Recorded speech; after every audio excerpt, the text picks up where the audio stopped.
Hello and welcome to another episode of Brave UX. I'm Brendan Jarvis, managing founder of The Space in Between, and it's my job to help you to put the pieces of the product puzzle together. I do that by interviewing world-class UX researchers and product management professionals, and they tell us their stories, learnings, and share with us some of their expert advice. My guest today is Phil Gordon. Phil is an experienced UX researcher and speaker residing in New York, USA. He has over 13 years of experience working to improve the usability, utility, and usefulness of digital products. Phil currently works at Spotify, where he is Products Insights Manager, responsible for blending the worlds of UX research and data science into long-term positive outcomes for users. Prior to joining Spotify, Phil was the UX research manager at UberEats, one of my favorite apps, where he is responsible for the eater or customer side of the marketplace. In his time at UberEats, Phil and his team contributed insights on the conversion journey that saw the platform experience 100% growth inside of 8 months. Phil's UX research journey has taken him to many places, including big tech, IT services, Silicon Valley startups, luxury goods, even some time on the agency side, as well as a stint freelance. Phil holds a BA in cognitive science from Brown University. He is deeply curious about other people's behavior, especially when it comes to the digital experience, and he works tirelessly to increase the impact, personal fulfillment, and professional growth of his team of researchers. Phil, welcome to the show. Thank you so much. What an introduction. That was wonderful. Thank you. I really appreciate that. It's a pleasure to be here. It's great to have you. I've really been looking forward to this conversation, and I wanted to start us off on a note which is quite close to home. I understand that after finishing your degree at Brown, you came to New Zealand trying to find some meaning in your life. Tell us about that. That is true. Yeah. So it was actually my sophomore year at Brown. I ran into a friend who had already graduated and asked him what he'd been up to. And he said, well, I've been woofing in New Zealand. I said, woofing? What is that? And he gave me the spiel. And from that moment, I knew that was where I was going to go after I graduated from college. So I got a friend. We got together. We embarked, I think it was early November of 2003. And we got to New Zealand, we bought a car, and we just started driving around and seeing who would take us on for some work. We went all over the North Island. He actually wound up getting hurt and decided to leave and go paint houses in Australia for some reason. So I kept on and covered the entire South Island as well. And it was just an incredible experience. I mean, New Zealand is a country unlike any other. I tell people this all the time. The colors there are more vibrant. The greens are greener, the blues are bluer. Everything is just magical. And to be able to get to meet and work with so many amazing people was just an incredible experience. Unfortunately, it didn't teach me what I wanted to actually do when I grew up, but it did give me some very valuable life lessons. Namely, you have to shovel the poop before you can drive the tractor. Tell us about that. So tell us about woofing, and for people that don't know what it is, why does it lead to shoveling poop and driving tractors? How does that work? So WWOOFing stands for Willing Workers on Organic Farms, and it's an international program. It's funny, it's last I checked, still an analog product or analog interface in that it's a book.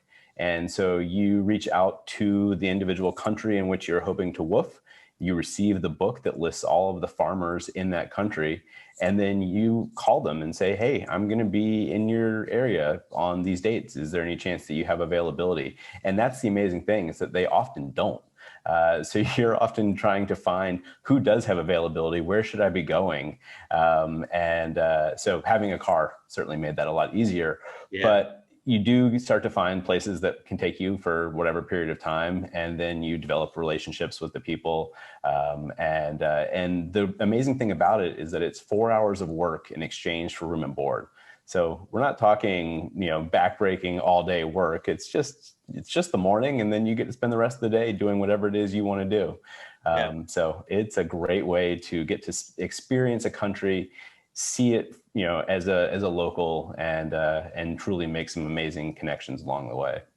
Yeah, sounds great. But it also sounded like you didn't manage to find what you were wanting to do when you grew up. So, how did you realize that what you wanted to do was UX research?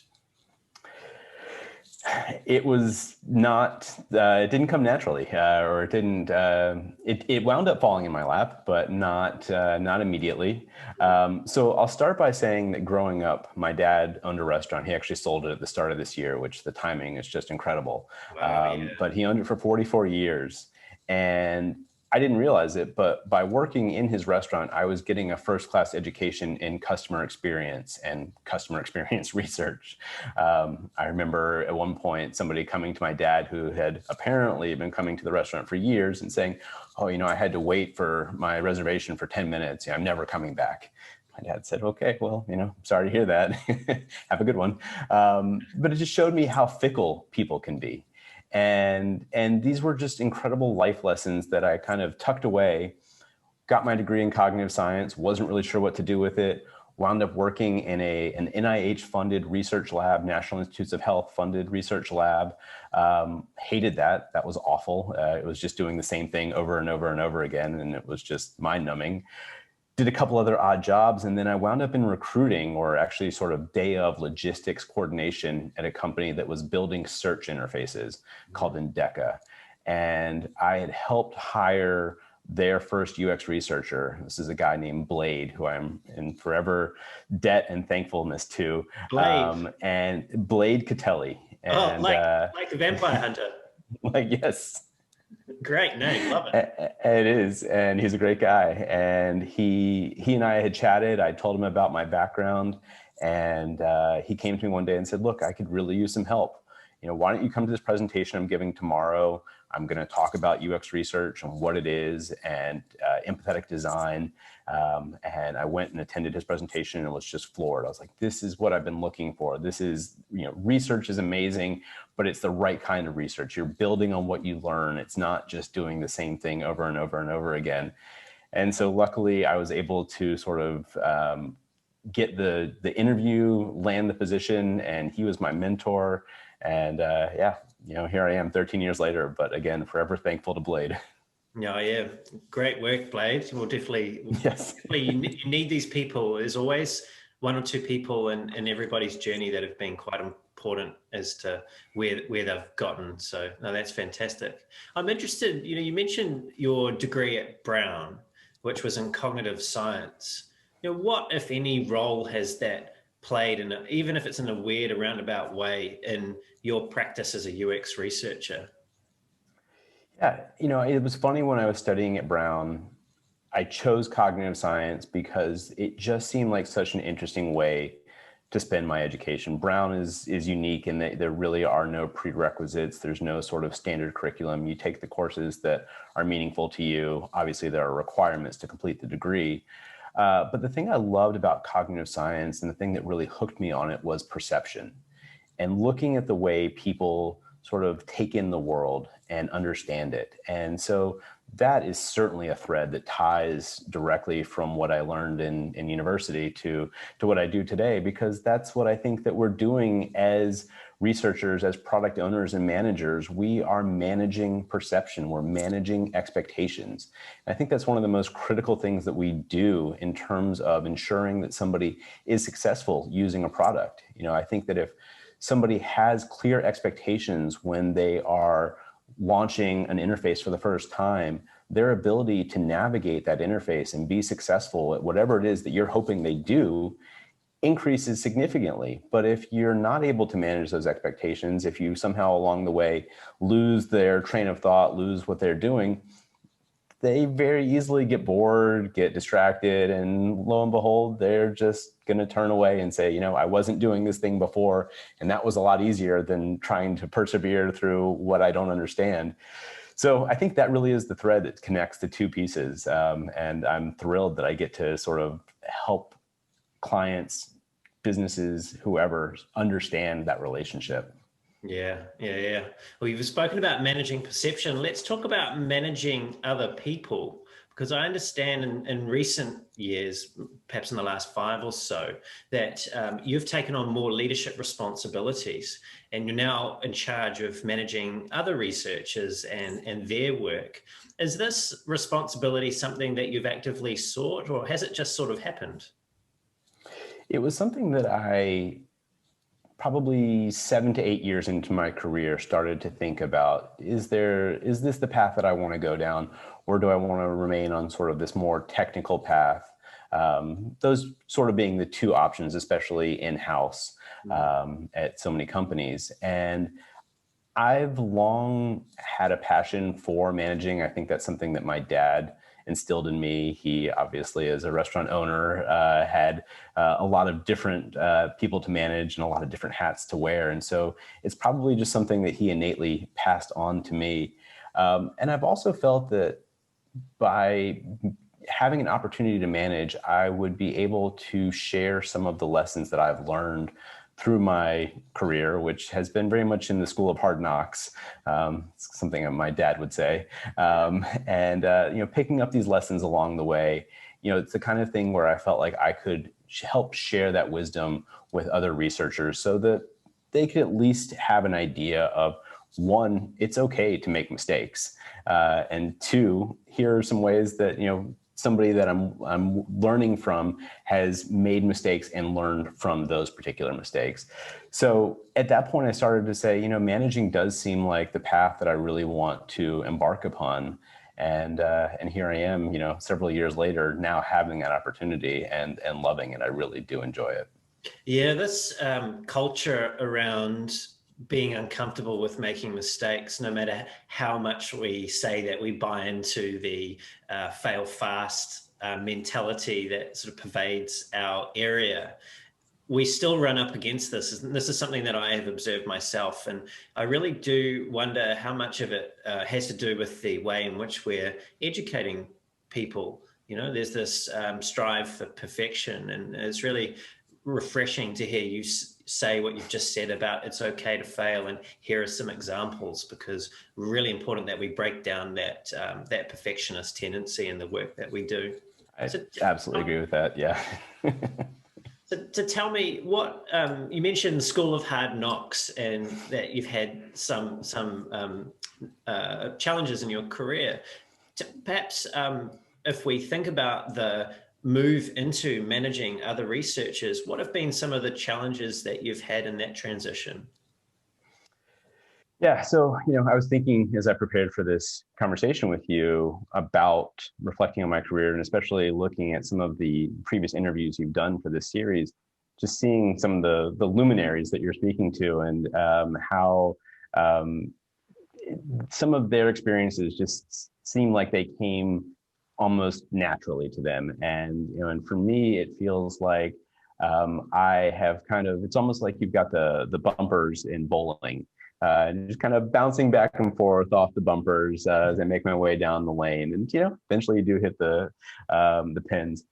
I think the number one mistake that I've made in my career, and probably more than once, was failing to, just as we were discussing, set clear expectations, but with my team, regarding the role of UX research and how UX research is unique, how, to the point of one of your previous conversations, it differs from market research, which I think a lot of people have that expectation maybe when they hear research. Oh, this is, you're going to help me right size my market. You're going to help me understand, how I should, take this product to market, et cetera.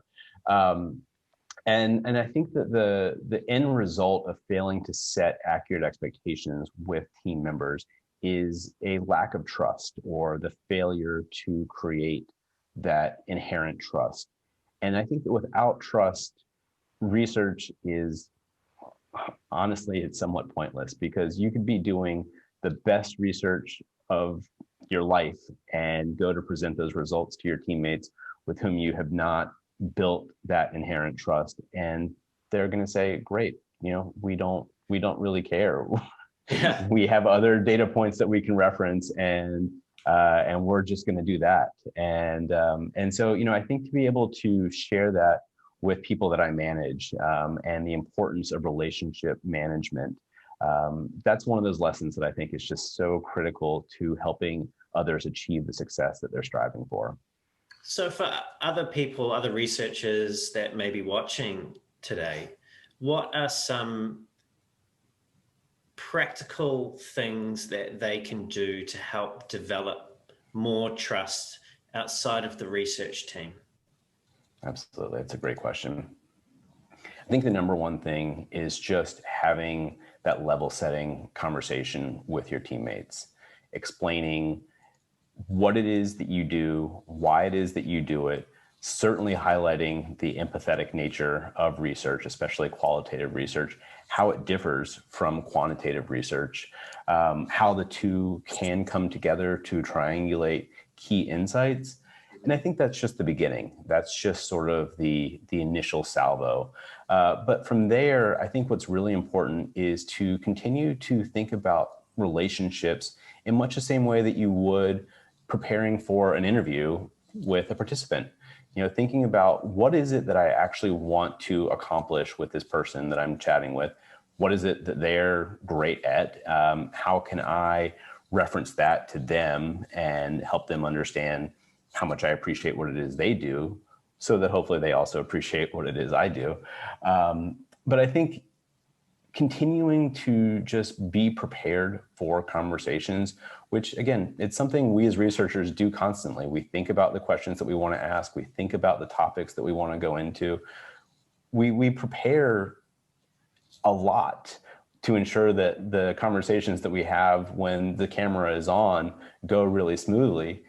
Putting that same level of care and preparation into the conversations that you have when the cameras are not on is an incredibly great way to ensure that you're actually building that trust, engendering that level of confidence that you're seeking to get from your stakeholders, so that they know exactly what you're going to be able to do and they have no questions or reservations about it. Yeah, this is such a great point, Phil. And for those of you that are listening, I think this is something to really take on board, and it's something that has been echoed in other conversations that we've had in the series, which is the role of the researcher is not just to research the user. There's also having that same level of empathy for the internal team and not assuming too much. I think that's also another key point that you've made, is don't assume that everybody understands what it is that we do. It's almost like assume a zero knowledge as your start point and build from there. Make sure you've got those basics right. In your role, Phil, as a manager and a leader, really, you're leading a team of other researchers. What does success for you in that role mean? For me, truly, success means that my reports are succeeding. They're achieving their objectives, not just in the short term, not just in terms of meeting their deliverable expectations and achieving good research, but that they're actually achieving that career success that they're striving for as well. And so, I think about this from a situational leadership perspective, that there are sort of 4 situational leadership components, whether it's delegating, whether it's mentoring, whether it's directing, or whether, let's see, my 4th one is coaching, right? Yeah. But it's about looking again at the different situations that you're presented with as a manager and saying, what is it that this person needs at this moment? And often what I'll do is ask my reports, what type of feedback are you looking for in this particular moment? And based on what they tell me, I can then sort of pivot and adjust my approach, my mentality to address what they're looking for. And if they don't know what they're looking for, I can, based on what they're telling me, try and give them what I think they might want. But I do this mostly by asking a lot of questions, which lo and behold is a practice we use as researchers. Yeah, isn't it great how you can actually manage both the team, manage the stakeholders, and manage the people that you're researching with a very similar set of tools? I really like that situational approach. Those 4 buckets. I think you had coaching, directing, mentoring, and what was the other one? And supporting. And supporting. That's like that. Oh, delegating. Sorry. Delegating. Delegating. Apologies. Yeah. So I think those are really quite clear buckets to go to when you're faced with different situations, as you've said. And I think that's really handy for people, again, to take away from this conversation, is that you can bring in these very simple frameworks for helping you have those conversations with your team members. How often would you say that you're operating from the directing point of view? Probably not that often. Probably, I'm more mentoring than anything else. I think there's delegation is also an incredibly important skill to learn. I think the most important thing about that is learning how to present a task to somebody in a way that they find appealing, that they find sort of energizes them and gets them excited about the task. Because obviously nobody wants to be told what to do. And so I think that finding that creative way to spin something so that the person receiving that is like, yes, this helps me achieve the goals that I'm striving for. It sounds like a really interesting topic, something, I want to sink my teeth into, and I can see how this also ties into the objectives for the company, the product, et cetera. So yeah, I think that, in the end, directing is probably one of those tools that I use the least, because that really is about telling other people what to do. And again, I've just found from my experience, that is fraught with peril, to say the least. Brings back bad memories from being a child and not being able to get your way with your parents. So even just work. I was just gonna say, even just working with clients, if you tell a client what to do, the last thing that they want to do is what you suggest. But if you can help them come to that realization on their own, it's like that light bulb goes off and they're like, yes, this is what we want to do. This is the answer. Yeah, so really you want to use that directing bucket very sparingly, only go there very sparingly. You have to. Tell me about leadership is often not always a bed of roses. Sometimes people don't do what is needed. Sometimes they fall short of the mark, and there are various reasons for that. How do you approach the more difficult conversations that need to be had with your team? Yeah, I think again, coming from a place of empathy is the starting point. I try and ensure that the conversations that I have with my team members are constantly based on empathy, regardless of whether it is a difficult conversation that we're having or just an everyday one-on-one casual chat. I really want to understand where people are coming from, what's going on in their lives beyond just the boundaries and the scope of work, because turns out we do more in our lives than just work. And I embrace that. Yeah, I know, right?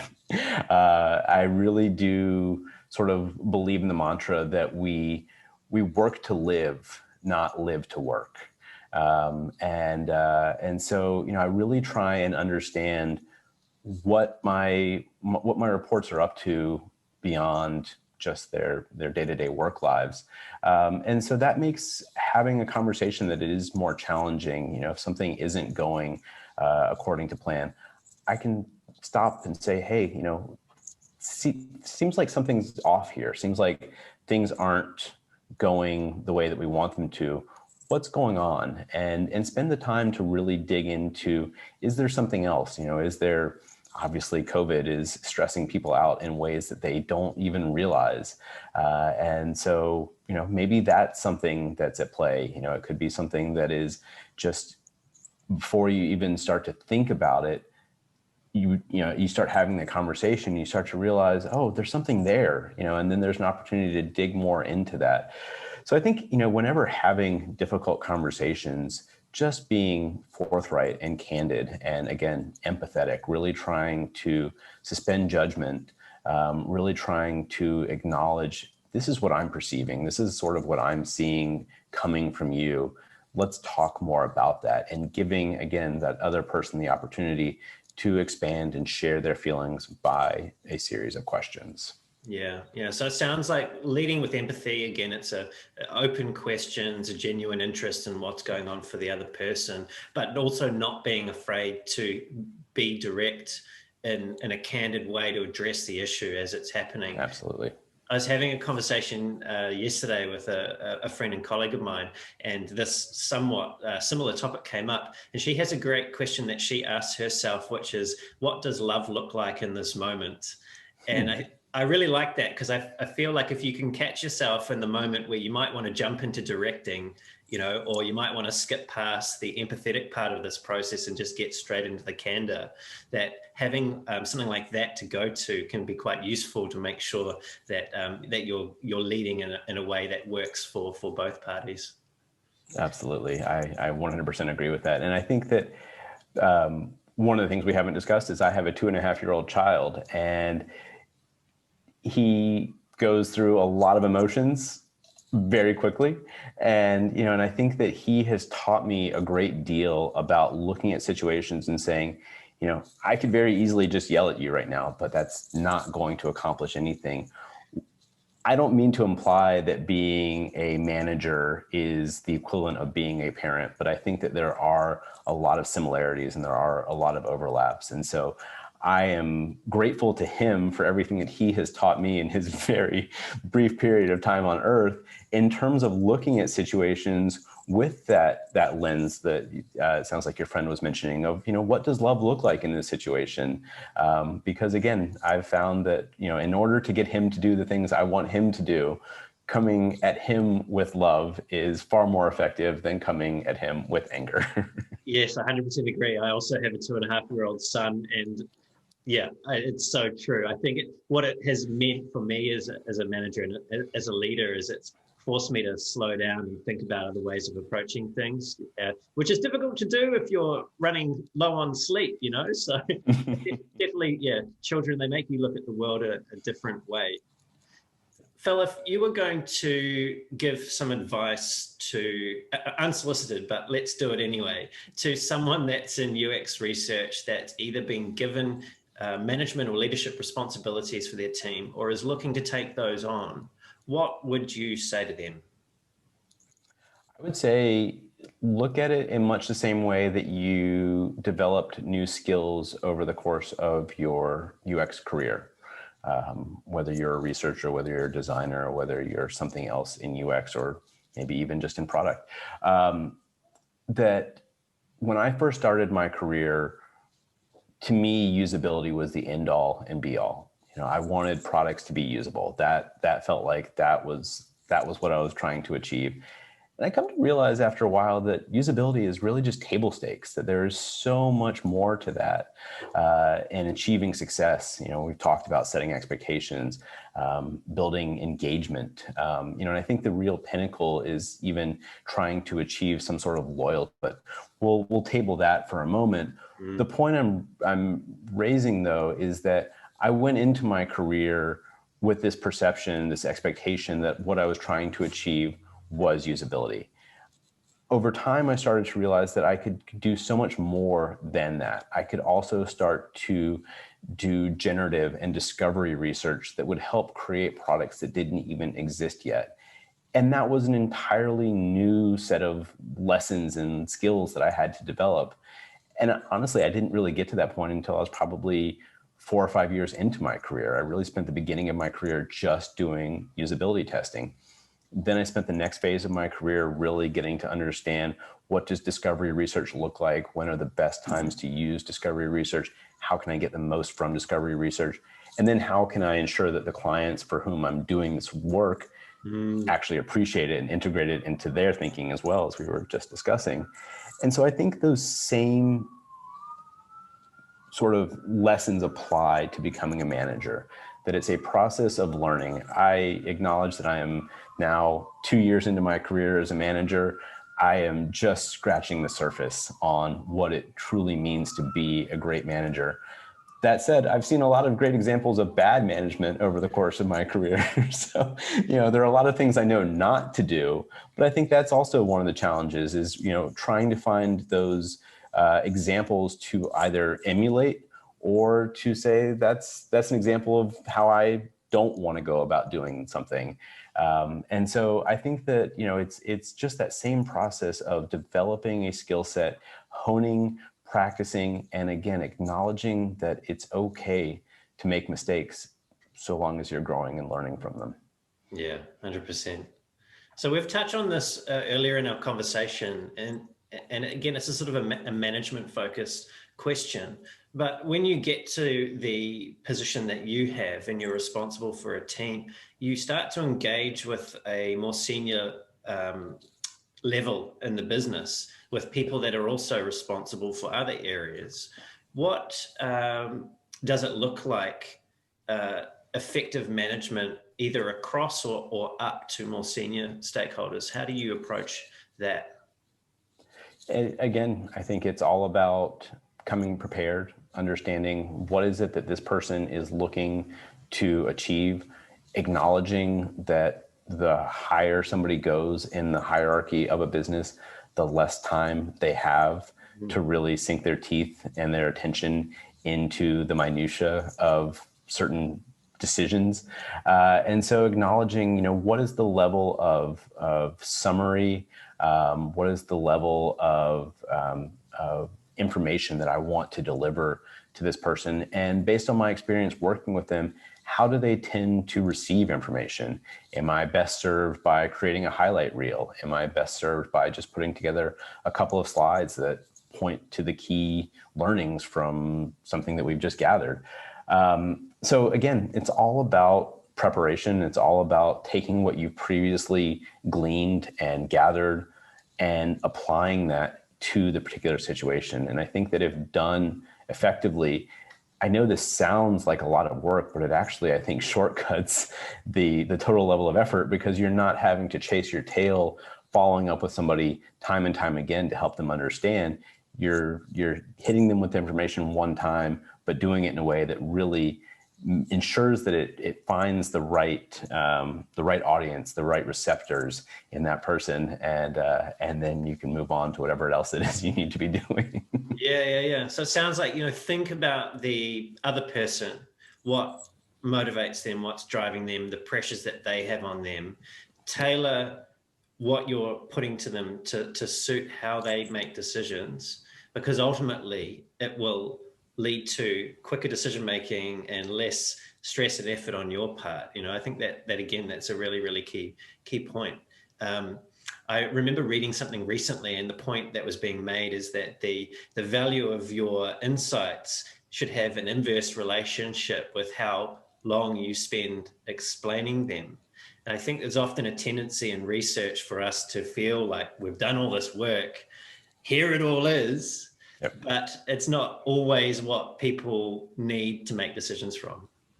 Yep. I 100% agree with that.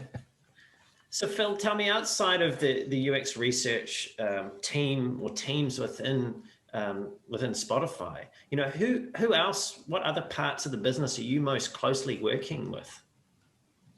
So for some context, SoundBetter is basically a business within a business. So this was an acquisition that Spotify made end of 2019, October, I want to say. So it's been just over a year.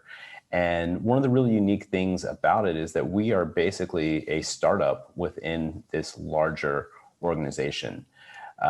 And the goal, I think, in acquiring SoundBetter from Spotify was to integrate with what they call Spotify for Artists.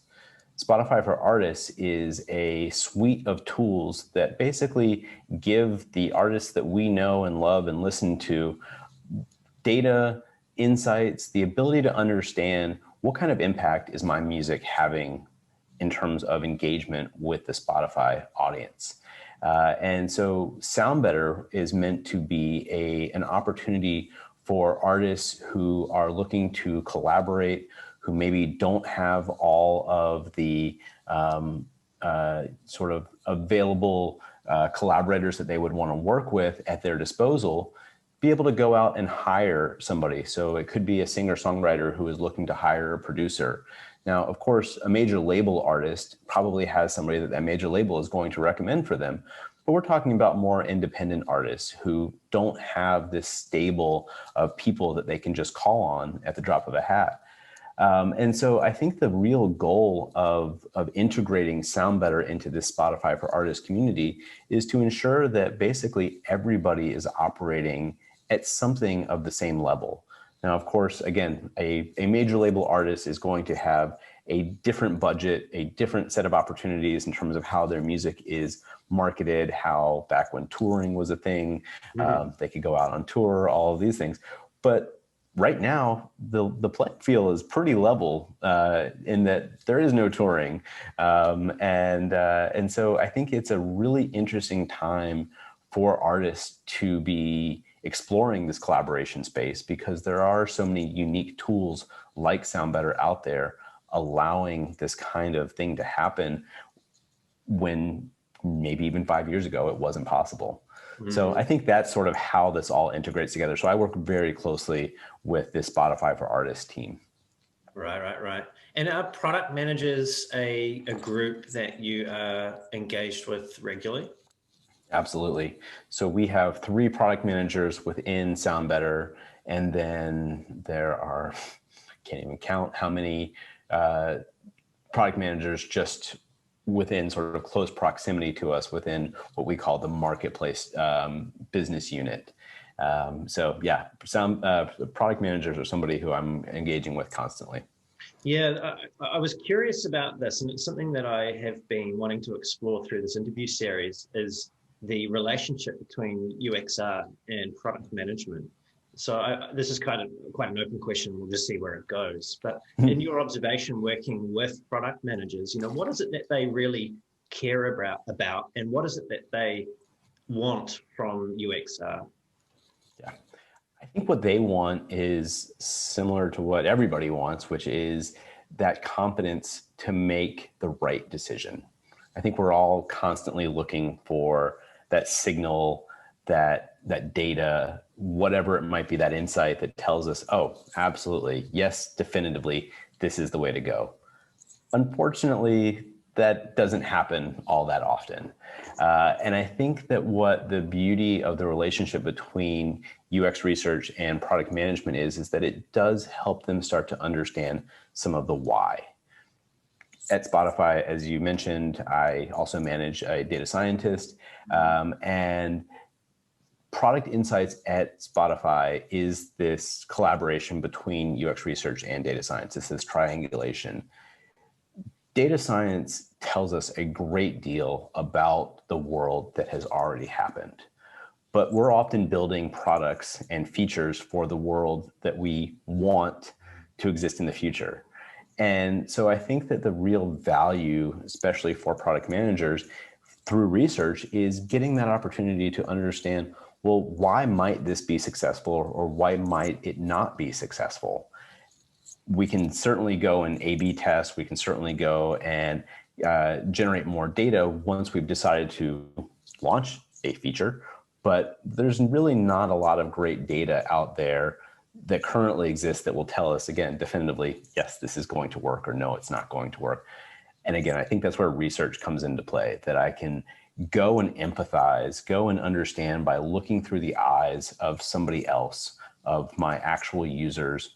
How are they going to potentially use this feature? How are they going to potentially use this product?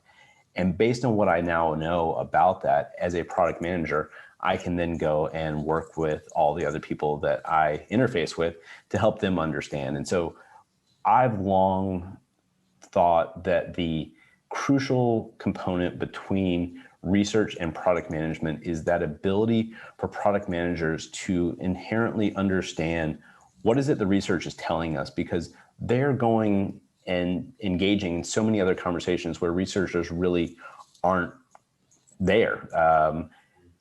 If they can take those key learnings and turn them around and trumpet them themselves, it evangelizes, it makes the work of UX research so much more impactful. And so I've long thought that if we can convince the product managers of the opportunities through research, we've at least taken a huge step towards success. And then hopefully that success will continue to manifest through the conversations that they continue to have. Yeah, look, that was such a great summary. You've touched on some really important points. You've touched on the ability for the researcher to provide greater context and therefore confidence into the decision-making process that the product manager is often in charge of. You've also talked about the importance of triangulation. And again, this is for those of you listening, this is a really important theme that comes up in these conversations, and it's great to hear it coming up again. And that's that relationship between the more quantitative data science, the what's already happened, with the softer, more qualitative UX research of what might happen. And I really loved the way that you described that, because I think that's such an important marrying of those two worlds, the world that has been and the world that we want to create. I think that's fantastic. Now, talking about the quantitative side of things a little bit more. So it seems to me that there's almost a greater confidence that decision makers and other stakeholders place in the quantitative or the data science over and above the qualitative aspects of what it is that we do. What has been your experience there? And if you've encountered that, what is it that you believe drives that overconfidence in the numbers of what's happened before? Yeah, I think most people who have been in their UX career for a period of time have encountered that experience to some degree or other, that the numbers seem to be the holy grail, that there's some reverence given to the numbers. And one of the things I think that's interesting about this is that, if you look at some of the fields within UX design, UX writing, even product management, and then of course data science, as an observer or as somebody who doesn't do one of those roles, to look at somebody who does one of those roles is almost like looking at magic. It's like, wow, I don't know how they did that, but that was incredible. They were able to produce these great dashboards, or the writing was fantastic and it helped convert the customers that we wanted to convert, or whatever it is. They took the design and they made it from scratch. And I think the opposite is true of UX research, that when people look at UX research, they're like, wow, that just seems so easy. I mean, all you did was have a conversation with somebody. Like, anybody could do that. And so, I find that when it comes to feedback, there's often a tendency for non-researchers to want to tell researchers, hey, you're not doing this enough, or I think you could be asking these questions, or I think you could be doing this, or when that person said this thing, why didn't you ask that particular question? And I think it's just so much easier to look at UX research and say, oh, it seems so simple and so straightforward. And so I think that there is just something, again, this sense of magic that exists with numbers, that if you can show me a dashboard, an analytics report, something that tells me that, this is where we've come from. And, if we continue to extrapolate, this is where we might go. Well, that sounds great. Let's up and to the right. Yeah, let's aim for that. Whereas as a researcher, we're often kind of bringing a little bit of bad news. Hey, we went out and put this design in front of some people and they liked some of it, and some of it seemed to work really well, but some of the other parts of it didn't work so well. So we're probably going to need to reinvestigate our thinking here.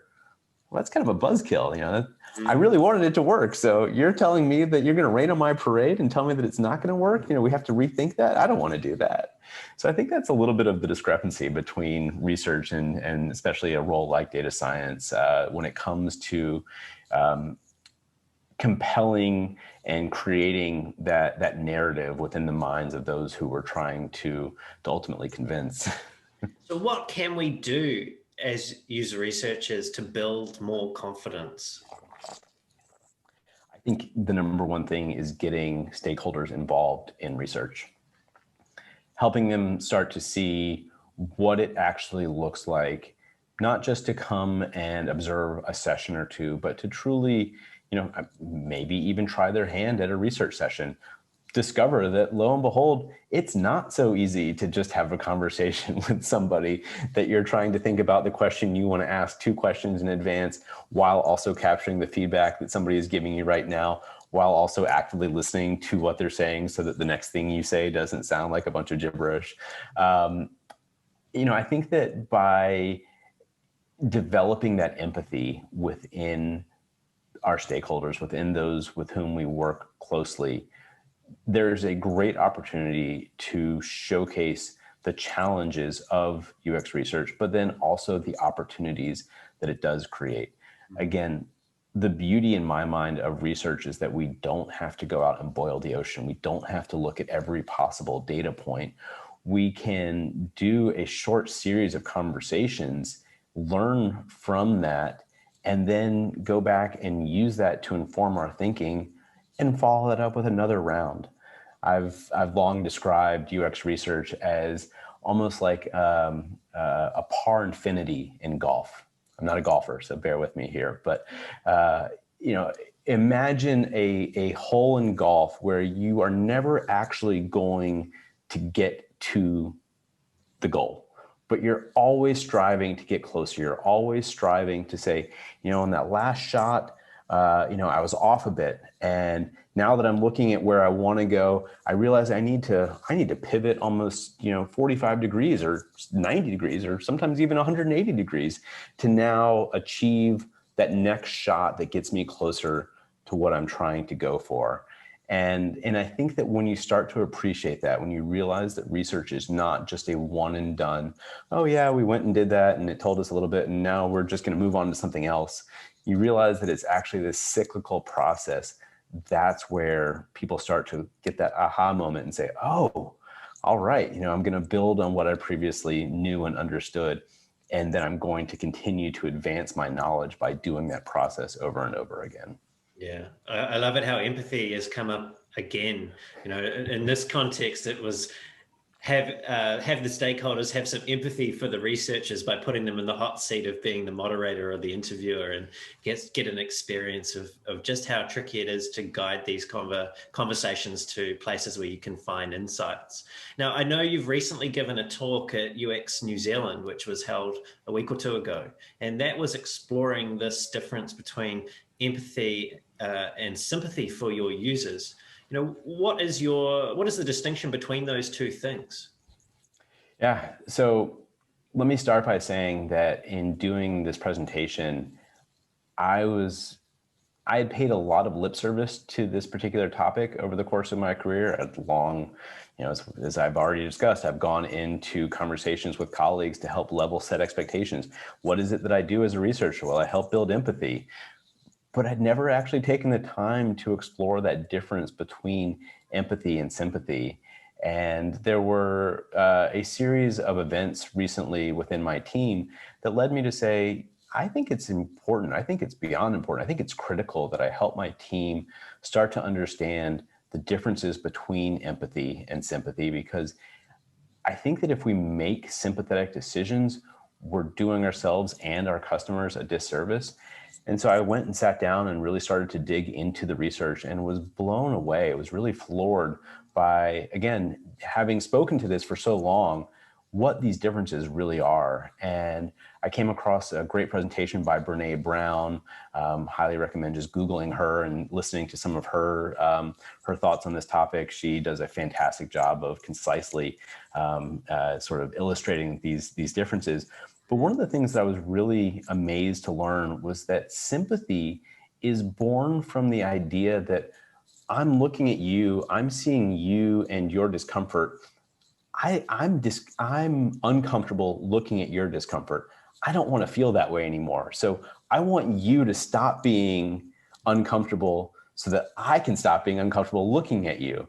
So it's not about making you feel better. It's just about making myself feel better because you don't look uncomfortable anymore. I was floored by that. I was also fascinated to learn that sympathy comes from sort of this paternalistic condescension that, I know better. It's almost, it's the hubris that I've long been battling as a researcher. And empathy is about building connection. And so one of the things that I really came away from this research understanding is that just like yoga is a practice, empathy is a practice. Sympathy is just a reaction. It's like laughing or, snorting or whatever reaction you might have to somebody saying something. It's just the first thing that comes to mind. But sympathy is about suspending judgment. It's about acknowledging what it is that you see in front of you. And then it's about talking through that and saying, look, seems to me, or I'm acknowledging, or I'm, as I start to, understand where you're coming from, these are the things that I'm actually perceiving, and just using that as a starting point. And that, achieving empathy, I think, takes a great deal of time. Again, like yoga, you're never actually done with it. But sympathy, you just do it and then you move on from it. And it doesn't actually drive connection. It even drives disconnection. And those were some of the most incredible learnings through this research. And then to put together this presentation for UX New Zealand just continued to drive these ideas home for me. It was a really great experience. So taking this notion of sympathy versus empathy and applying that back to the product context, how does sympathy in tangible terms, how does it lead to disconnection in the experience? How does it change the decisions, or what does it make the decisions look like? Yeah, and I think we've all seen this, whether we knew what we were seeing or not. But sympathy is about sort of those knee-jerk reactions. Again, like I said, it's a reaction. It's seeing something and allowing yourself to do the very first thing that comes to mind. So more often than not, this takes the form of, if somebody says to you, oh, I'm experiencing some pain or some heartache or something challenging in my life. The first thing that we often want to do is say, well, yeah, I mean, I've experienced something like that too. That must mean that we're connected. When in reality, all you're doing is diminishing the other person's experience by making it about you, just as I was saying. Empathy, again, it's like there's a trend here. Empathy is about asking questions. It's about trying to understand more. Where is this person coming from? What is actually troubling about this experience that they're having? What can I potentially do to help them, if anything? And in fact, there may not be anything that you can do to help them in that moment, but by taking the time to truly start to dig into the needs, the motivations of whether it's the person you're talking to or the customers for whom you're building products, you can then start to achieve success by ensuring that you're doing the right things for the right reasons and thinking about those long-term successes that you're aiming for, rather than just trying to achieve success in that moment of, well, I don't feel uncomfortable anymore, so hooray. Yeah. I believe, and I'm glad to hear you mention this notion of the long term, because that implies that there's a short term as well, a short term in the way in which you can make decisions. What's an example of a decision that may come from a place of sympathy that may be bad for users in the short term, but ultimately there's a better long-term solution that lives in empathy? Yeah, I'll use an example that I spoke about in my presentation. Years ago, I was working as a consultant for a bank, and this is a very, very high-end bank. They only have millionaire clients at the very least, and they revere their clients to the utmost. Their clients are gods to them, at least the way they talk about it. And they couldn't possibly fathom the idea of their clients taking part in UX research to start to build a better product for their needs as customers. And we're specifically talking about the app that they were using just to do their everyday banking. So rather than allowing my team to have some just very candid conversations with their clients, we were given the financial advisors as proxies to talk to.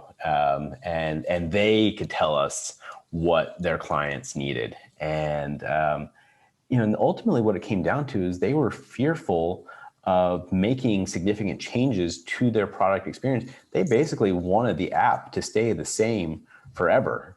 And yet, as we started to have more of these conversations, especially at a certain level, we came to realize that their customers were in fact quite frustrated because this is literally just a couple of years ago, we were just building the ability to take a photo of a check and deposit it into your account. Now, that feature has been around on most banking apps for years, and it did not exist for these people. Again, very high-end clients who you would think have sort of the creme de la creme of features within their app. And so that to me is a perfect example of sympathy, of feeling like, oh, well, we don't want to change anything on our clients because, they might not like that. So let's just keep everything the same forever and they'll be happy with that. And lo and behold, that's a great way to ensure that your clients are in fact not happy at all. Yeah, that sounds really, really, really risky. I wanted to just quickly loop back before we wrap up to something that you mentioned earlier, which was this notion that UX research is more difficult than it might be perceived to be. But there is this perception out there that anybody can do it. It seems like we don't really ask non-developers to then all of a sudden start committing code to a production repository, the same way that we wouldn't of any other profession. But there also seems to be this openness that we have as UX researchers to invite people into the practice and to have a go at it. Where does this openness work for us and where doesn't it? That's a great question. I was thinking about this a little bit as I was preparing for the interview, and I was reflecting on the fact that as a field, UX research seems to have this expectation built in that we do share a great deal of information with one another, that we update each other on our best practices. And I was thinking about other fields, and I was thinking, do rocket scientists share best practices with one another? I can't imagine that they do. They're probably all in pretty close competition with one another, trying to achieve the best outcomes for their various rockets. And so I think it's interesting that our field has this expectation baked into it already. And I think that by embracing that, we do ourselves a tremendous service. Give a quick other example, quick tangent here. I once was doing research for a credit union, and do they have credit unions in New Zealand? Yes, yeah. Okay, all right. And was fascinated to learn that credit unions are more than happy to share information with one another, assuming that the other credit union is not down the street and you're not competing for the exact same customer. A credit union on one side of the country is more than happy to share information with a credit union on the other side of the country. That to me was fascinating. And I think there's a lot of similarities there between that and UX research, that, we're typically not all competing for the same customers. Now, of course, maybe Twitter and Facebook aren't going to go and share their research with one another, but generally we all are hoping to help customers achieve their goals, reduce their frustrations, meet their needs. And so I think that there's a lot that just aligns us as researchers in terms of the goals that we're trying to accomplish. Now, where I think this doesn't work so well for us is, there are times where we might come up against a very particular, I've long questioned what is appropriate for me to go out and share in terms of specific data that I have gathered about some of the research that I have done. And that uncertainty, I think, makes it really hard to decide, is this appropriate to share or not? Maybe years later, sure. But, I think there's something about the actual data that we're gathering that, we probably just shouldn't be sharing because it's potentially harmful if somebody else were to get a hold of it and use it for some other nefarious purpose. Mm-hmm. So, I think that there's this interesting balance that we have to strike within our community of sharing how to approach the practice of UX research, ways in which that we have either failed and learned from our mistakes or achieved success and learn from that as well. without going into those, fine-grained details of, okay, well, then I boosted conversion by, X% by employing this thing, So I just think that it's imperative that we find the balance to ensure that we are, protecting the IP, but also driving the practice forward. I feel like that was a convoluted answer. It's good to get your perspective on that, Phil. Thinking ahead, given what you've seen so far in your time in the field, what does UX research look like in 2030? 2030. I think that it still looks very similar in a lot of ways.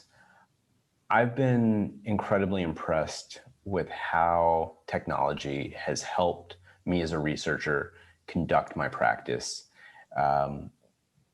Thinking back, not even 6 years ago, 8 years ago, some of the remote collaboration tools, the Zoom interview that we're having right now, this would not have been as seamless. It would have been fractured, and one of us probably would have dropped off at a certain point and had to dial back in. No doubt.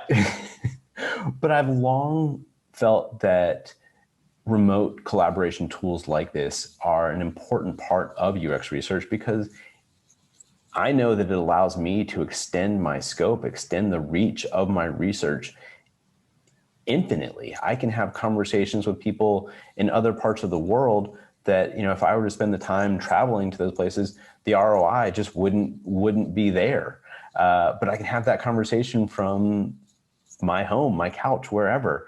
And I've even heard you talking about remote unmoderated tools with some of your interviewees as well. I'm a big fan of remote unmoderated tools used in the right circumstances, done for very lightweight usability testing, just trying to answer a couple of key questions so that the session is no more than maybe 5 to 10 minutes. They're not the right tools to try and start a product from scratch. Please don't use them for that. But there are great instances to use tools like that. And so I'm fascinated to see how the proliferation of these types of tools continues to drive us forward as a practice.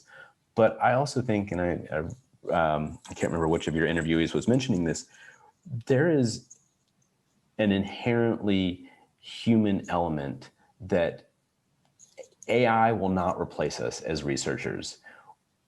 Empathy, I don't think, is something that AI can really develop. And I think that that is the crucial ingredient to our work as researchers, that in having a conversation, we need to be able to understand, what is this person experiencing right now? How do I continue to have the right conversation? How do I continue to ask the right questions? How do I continue to build upon the information that this person has taken the time to share with me? And then how can I help go and turn that information into insight?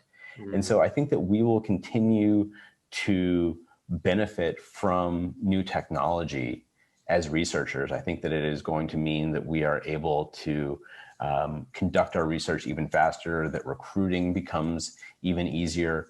I use a tool these days called Reduct, which allows me to basically marry a video and the transcript. I was going to recommend this to you. I think you'll find a lot of value in it. But it basically allows me to create video clips in a matter of minutes. I used to spend hours doing that. So I think that all of this means that we are going to be able to move a lot faster as researchers.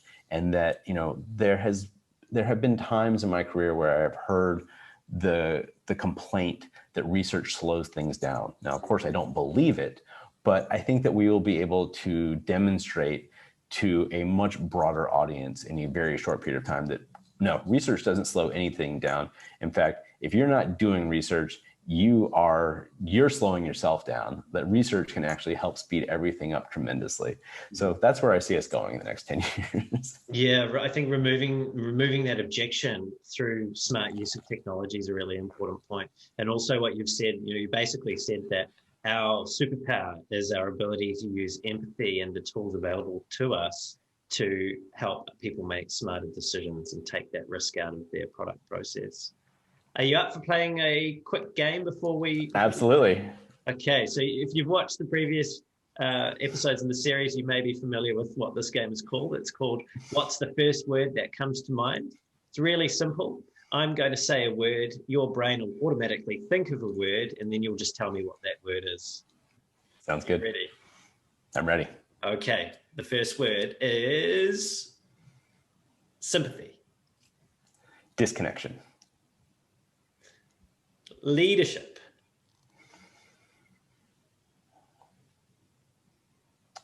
Mentoring. And the last word is woofing.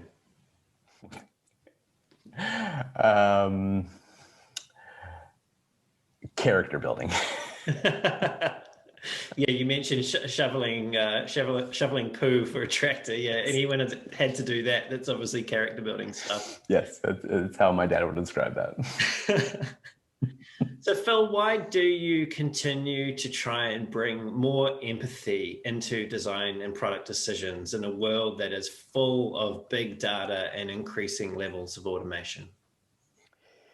Yeah, I think that's a pretty easy one for me. I was most excited when I first got into research because my mom is the kind of person who is inherently fearful of pressing the wrong button, of doing the wrong thing on every interface that she uses.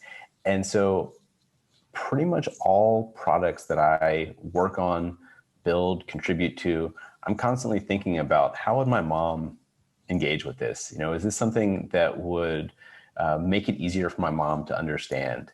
And so I just embrace the idea of making people's lives, even if it's doing something that they are just doing for fun, even if it's something that they're only doing for 30 seconds, if I can help make somebody's life just that much easier, reduce their frustration, help address some of their challenges and meet their needs, that brings me so much joy.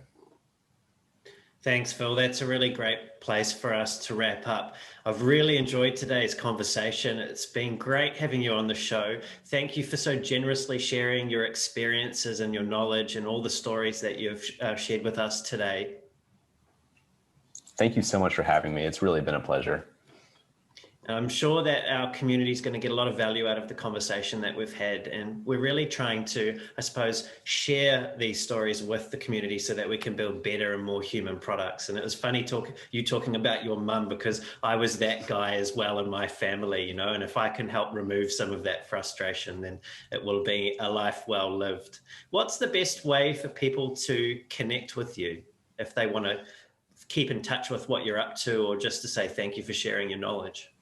Yeah, absolutely. LinkedIn is probably the best place. You know, I heard all of the previous interviewees, and they all have books and all sorts of other, you know, channels and websites. And I'll be honest, you know, when I'm not working, I'm typically doing something else. And so LinkedIn is a great resource for finding me, connecting with me. I've updated my profile image so I actually look like me as opposed to a random avatar.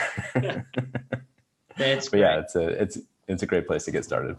Oh, good. Well, for everyone, we'll definitely be posting Phil's LinkedIn link in the show notes. Thanks again, Phil, and thanks to everyone else who has tuned in. It's been great having you. Everything that we've covered today, including a full breakdown of the topics and the chapters for the video, will be posted, and where to find Phil. If you enjoyed the show and you want to hear more of these great conversations with UX researchers, world-class UX researchers and product management professionals, don't forget to like the video, leave a comment, and subscribe to the channel. And until next time, keep being brave, everyone. I'll just stop now. Where's the stop button?